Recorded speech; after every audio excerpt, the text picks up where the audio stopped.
Hello, everybody. Scott Golden here with the Golden Opportunities Coaching YouTube channel. Welcome to those of you who are new. Welcome back to those of you seasoned veterans of what we do around here. With over 1,400 audios available for your listening pleasure, hopefully there are things that you're looking at that are beneficial to you.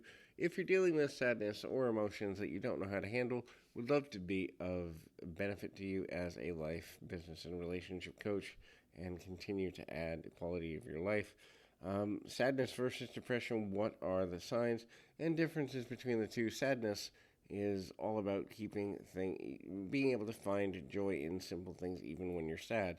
Depression, it's harder to find joy in virtually anything because it's a more elongated and continuous mood alteration in a negative manner that ultimately leads you in a direction you don't necessarily want to go in terms of just being sad, being overwhelmed, being negatively affected, but identifying the ways in which we continue to do exactly that, to be attracted to I guess you'd say, a harder space, can be super valuable, but also can be a little overwhelming at times. And knowing how to identify the ways to kind of connect in a better way is ultimately a overall something worth taking a look at on a deeper level for the majority of individuals, and knowing how to do that is important as well.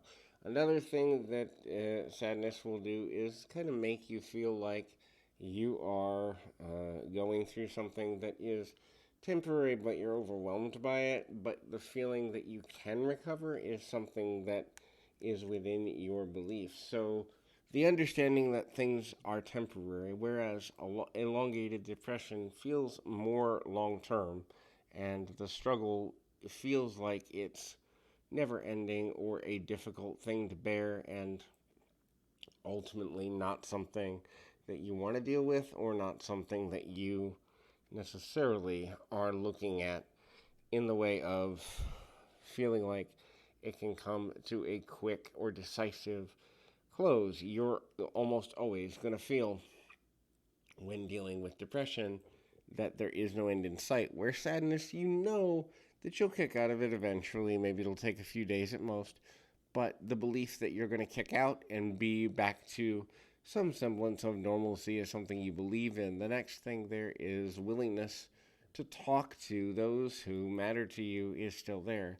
You're willing to talk through your feelings, and social isolation isn't something that you're necessarily engaging in near as much. You may have a few hours of that, maybe a day or two, but coming out and talking things through is something you're willing to do.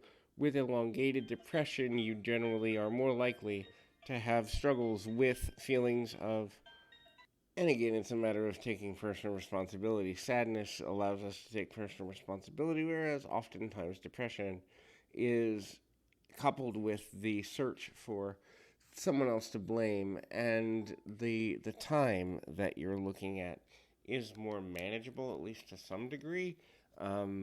So sadness lasts shorter, whereas depression lasts longer.